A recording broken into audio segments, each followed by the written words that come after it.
Story: Snow White and Rose Red. There was once a poor widowed woman who lived in a lonely cottage. In front of the cottage was a garden where stood two rose trees, one of which had white roses and the other red roses. Busy and cheerful children. They were often alone in the forest and gathered berries, and no animals hurt them because they were so kind. The little hare would eat a cabbage leaf out of their hands. The roe grazed by their side, and the stag leapt merrily by them. Snow White and Rose Red kept their mother's little cottage so neat that it was a pleasure to look inside it. In the summer, Rose Red took care of the house. In the winter, Snow White did. She lit the fire and hung the kettle on the hob. In the evening, when the snowflakes fell, the mother said, "Oh, go, Snow White, lock the door."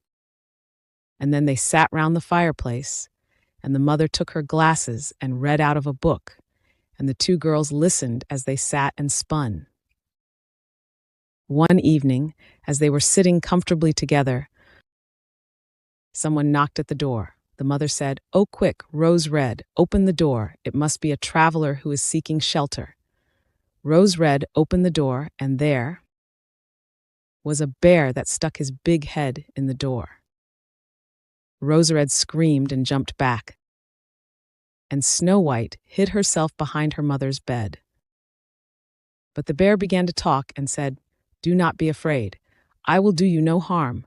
I am half frozen and only want to warm myself a little beside you." "Poor bear," said the mother, "only down by the fire, only take care that you do not burn your coat." Then she cried, "Snow White, Rose Red, come out. The bear will do you no harm. He means well." So they both came out. The bear said, "Oh, here, children, knock the snow out of my coat a little."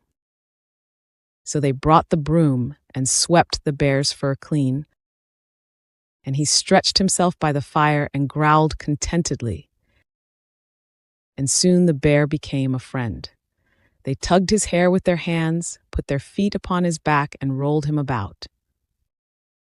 When it was bedtime and the others went to bed, the mother said to the bear, "Oh, you can lie there by the fireplace, and then you will be safe from the cold and the bad weather." In the morning, the two girls let the bear out, and he trotted across the snow into the forest. The bear came every evening at the same time, laid himself down by the fireplace, and let the children amuse themselves with him as much as they liked, and they got so used to him that the doors were never locked until their friend had arrived. When spring had come, the bear said one morning to Snow White, "I must go away and can't come back the whole summer." "Where are you going, dear bear?" asked Snow White. "I must go into the forest and guard my treasures from the wicked dwarfs. In the winter, when the earth is frozen hard, they are obliged to stay below and cannot work their way through. But now, when the sun has warmed the earth, they break through it and come out to stee." Snow White was sad to see him go, and as she opened the door for him, and the bear was hurrying out, his fur got caught on the door handle, and a piece of his hairy coat was torn off. And it seemed to Snow White as if she had seen gold shining through it, but she was not sure about it. The bear ran away quickly and was soon out of sight behind the trees. A short time afterwards, the mother sent her children into the forest to get firewood. They found a big tree fallen on the ground, and close by the trunk, something was jumping backwards and forwards in the grass, but they could not make out what it was. When they came nearer, they saw a dwarf with an old withered face and a snow-white beard. The end of the beard was caught in the tree, and the little fellow was jumping about like a dog tied to a rope and did not know what to do. He looked at the girls with his fiery red eyes and cried, "Why do you stand there? Can you not come here and help me?" "What are you up to, little man?" asked Rose Red. "You stupid prying goose," answered the dwarf. I was going to split the tree to get a little wood for cooking, but it went wrong and now I'm stuck. The children tried very hard, but they could not pull the beard out.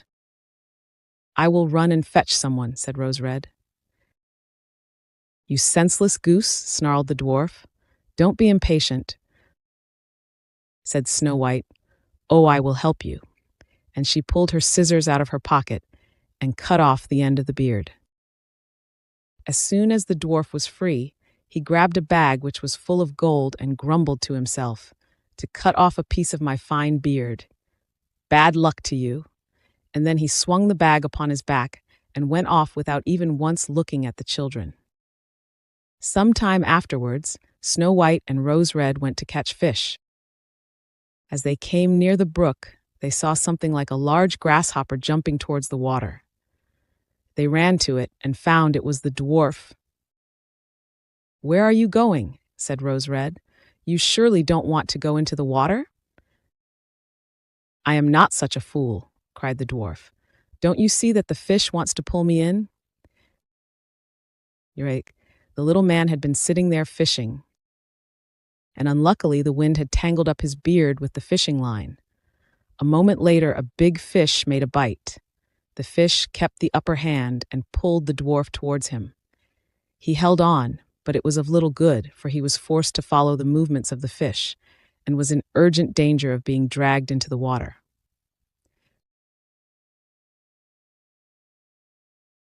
The girls came just in time. They held him fast and tried to free his beard from the line. There was nothing to do but to bring out the scissors and cut the beard. When the dwarf saw that, he screamed out, "Was it not enough to clip off the end of my beard? Now you have cut off the best part of it." Then he took out a sack of pearls, which lay in the grass, and without another word, he dragged it away and disappeared behind a stone. And that soon afterwards, the mother sent the two children to the town.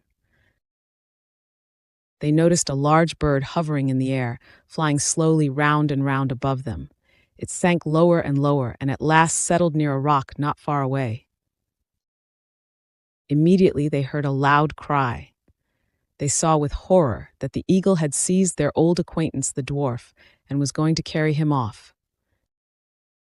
The children grabbed the little man tightly and pulled against the eagle so long that it let go. As soon as the dwarf had recovered from his first fright, he cried with his shrill voice, "Could you not have done it more carefully? You dragged at my brown coat so that it is all torn and full of holes, you clumsy creatures." Then he took up a sack full of precious stones and slipped away again under the rock into his hole. The girls, who by this time were used to his ingratitude, went on their way and did their business in town. On their way back home, they came across the dwarf again, who had laid out all his precious stones. The evening sun shone upon the brilliant stones. They glittered and sparkled with all colors so beautifully that the children stood still and stared at them. "Why do you stand gaping there?" cried the dwarf, and his face became red with rage.